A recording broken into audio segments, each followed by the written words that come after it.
ಜಮ್ಮು ಕಾಶ್ಮೀರದಲ್ಲಿ ಭದ್ರತಾ ಪಡೆ ಮತ್ತು ಜಮ್ಮು ಕಾಶ್ಮೀರ ಪೊಲೀಸರು ನಡೆಸಿದಂತಹ ಜಂಟಿ ಕಾರ್ಯಾಚರಣೆಯಲ್ಲಿ ಭದ್ರತಾ ಪಡೆಗಳು ಮತ್ತು ಪೊಲೀಸರು ತಮ್ಮ ಕಾರ್ಯಾಚರಣೆಯಲ್ಲಿ ಒಟ್ಟು 3 ಪ್ರಮುಖ ಭಯೋತ್ಪಾದಕರನ್ನು ಹೊಡೆದುರುಳಿಸಿದ್ದಾರೆ. ಅತ್ಯಂತ ಮಹತ್ವದ ಕಾರ್ಯಾಚರಣೆ. ಪಹಲ್ಗಾಮ್ ದಾಳಿಯ ಬಳಿಕ ನಡೆದಂಥ ಈ ಕಾರ್ಯಾಚರಣೆಯಲ್ಲಿ ಸುಮಾರು 3 ಭಯೋತ್ಪಾದಕರನ್ನು ಹತ್ಯೆ ಮಾಡಿದ್ದಾರೆ. ಹತ್ಯೆ ಮಾಡಿದಂತಹ ಭಯೋತ್ಪಾದಕರ ಪೈಕಿ 2 ಭಯೋತ್ಪಾದಕರು ಅತ್ಯಂತ ಭೀಕರವಾದಂತಹ 2 ಕೃತ್ಯಗಳಲ್ಲಿ ಪಾಲ್ಗೊಂಡಿದ್ದರು.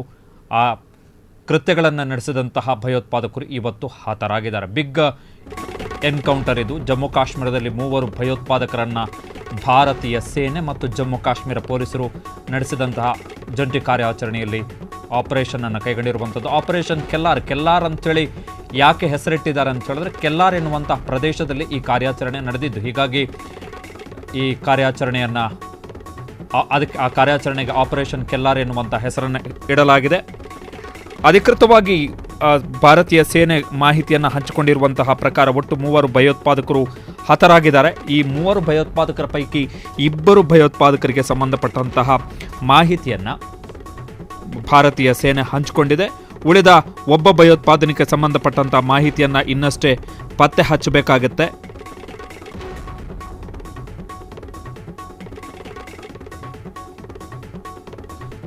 ಸೊ ಈ ಭಯೋತ್ಪಾದಕರ ಪೈಕಿ ಒಬ್ಬ ಭಯೋತ್ಪಾದಕ, ಈತ ಮೂಲತಃ ಶೋಪಿಯಾನವನು. ಈತ ಡ್ಯಾನಿಸ್ ರೆಸಾರ್ಟ್ನ ಮೇಲೆ ಭಯೋತ್ಪಾದಕ ದಾಳಿಯನ್ನು ನಡೆಸಿ ಇಬ್ಬರು ಜರ್ಮನಿ ಪ್ರವಾಸಿಗರನ್ನು ಹತ್ಯೆ ಮಾಡಿದಂತಹ ಪ್ರಕರಣದಲ್ಲಿ ಬೇಕಾಗಿದ್ದ. ಜೊತೆಗೆ ಜಮ್ಮು ಕಾಶ್ಮೀರದ ಶೋಪಿಯಾನ್ನಲ್ಲಿ ಬಿಜೆಪಿಯ ಸರ್ಪಂಚ್ ಅಂತ ಹೇಳಿದ್ರೆ ಗ್ರಾಮದ ಪ್ರಮುಖ ನಾಯಕನನ್ನು ಹತ್ಯೆ ಮಾಡಿದಂತಹ ಪ್ರಕರಣದಲ್ಲೂ ಕೂಡ ಆತ ಬೇಕಾಗಿದ್ದ. ಶಾಹಿದ್ ಕುಟ್ಟೈ ಅಂತೇಳಿ ಈತನ ಹೆಸರು. ಈತ 2023ರಲ್ಲಿ ಅಂದರೆ 2 ವರ್ಷಗಳ ಹಿಂದೆ 2023ರ ಮಾರ್ಚ್ 8ನೇ ತಾರೀಕು ಲಷ್ಕರ್ ಇ ತೊಯ್ಬಾ ಸಂಘಟನೆಗೆ ಈತ ಸೇರ್ಪಡೆಯಾಗಿದ್ದ. ಡ್ಯಾನಿಶ್ ರೆಸಾರ್ಟ್ನಲ್ಲಿ 2 ಜರ್ಮನಿ ಪ್ರವಾಸಿಗರ ಹತ್ಯೆಯಲ್ಲಿ ಈತ ಭಾಗಿಯಾಗಿದ್ದ. ಏಪ್ರಿಲ್ 8, 2024ರಲ್ಲಿ ಅಂದರೆ ಕಳೆದ ವರ್ಷ ನಡೆದಿದ್ದಂಥ ಈ ಹತ್ಯೆ ಅಂದರೆ ಭಯೋತ್ಪಾದಕ ದಾಳಿಯಲ್ಲಿ ಈತ ಪಾಲ್ಗೊಂಡಿದ್ದ. ಈತ ಶೋಪಿಯಾನ್ನ ಹಿರಾಪೋರಾದಲ್ಲಿ ಬಿಜೆಪಿಯ ಸರ್ಪಂಚ್ ಹತ್ಯೆಯಲ್ಲೂ ಕೂಡ ಪಾಲ್ಗೊಂಡಿದ್ದ. ಅಗೇನ್ 2024ರ ಮೇ 18ನೇ ತಾರೀಕು ನಡೆದಿದ್ದಂತಹ ಕೃತ್ಯ ಅದು. ಇನ್ನು 2ನೇ ಉಗ್ರ ಅದ್ನಾನ್ ಶಫೀದರ್, ಈತ ಕೂಡ ಹತನಾಗಿದ್ದಾನೆ. ಈತ 2024ರ ಅಕ್ಟೋಬರ್ 18ನೇ ತಾರೀಕು ಶೋಪಿಯಾನ್ನ ವಚಿಯಲ್ಲಿ ವಲಸೆ ಕಾರ್ಮಿಕರನ್ನು ಹತ್ಯೆ ಮಾಡಿದ್ದ ಅದ್ನಾನ್.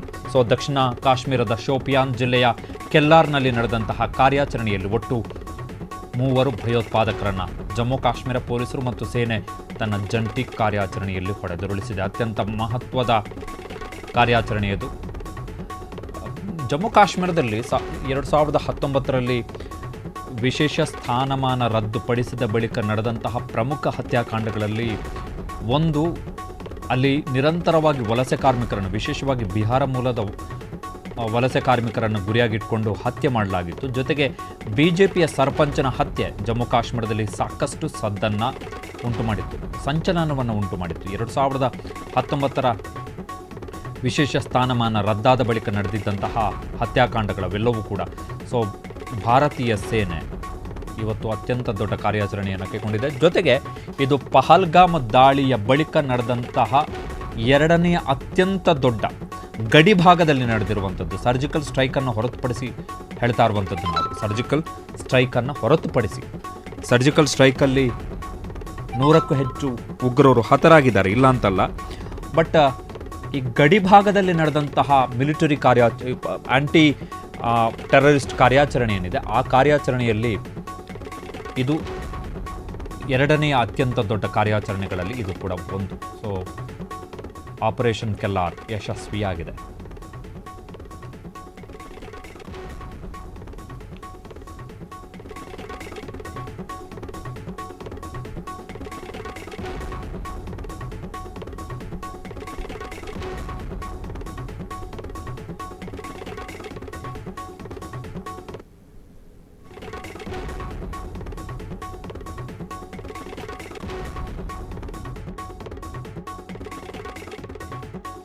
ಜಮ್ಮು ಕಾಶ್ಮೀರದಲ್ಲಿ ಅತ್ಯಂತ ದೊಡ್ಡ ಗೆಲುವು ಇದು. ನಮಗೆ ಅತ್ಯಂತ ದೊಡ್ಡ ಗೆಲುವು.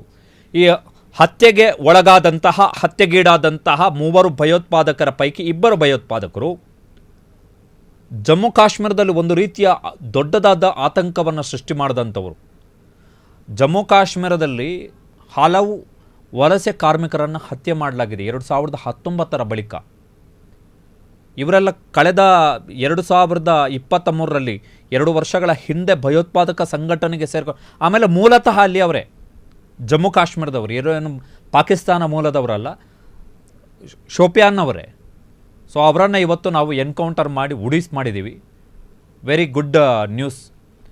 ಸರ್ಜಿಕಲ್ ದಾಳಿ ಜೊತೆಗೆ ಗಡಿಯಲ್ಲಿನ ನಮ್ಮ ಕಾರ್ಯಾಚರಣೆಯ ಹಿನ್ನೆಲೆಯಲ್ಲಿ ಇದು ಅತ್ಯಂತ ಮಹತ್ವದ ಗೆಲುವು ಸೇನಾಪಡೆಗಳಿಗೆ, ಜೊತೆಗೆ ಜಮ್ಮು ಕಾಶ್ಮೀರ ಪೊಲೀಸರಿಗೆ.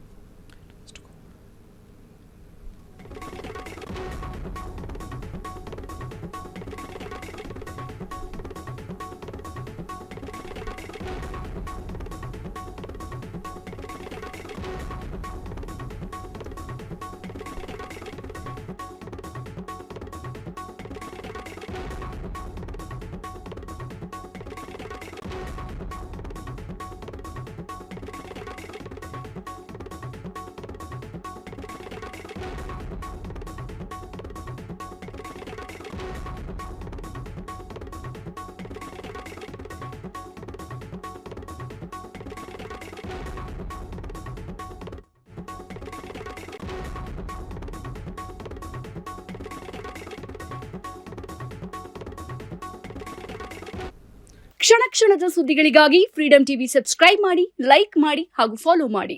ಹೊಸ ಸುದ್ದಿಗಳ ನೋಟಿಫಿಕೇಶನ್ಗಾಗಿ ಬೆಲ್ ಐಕಾನ್ ಮೇಲೆ ಕ್ಲಿಕ್ ಮಾಡಿ.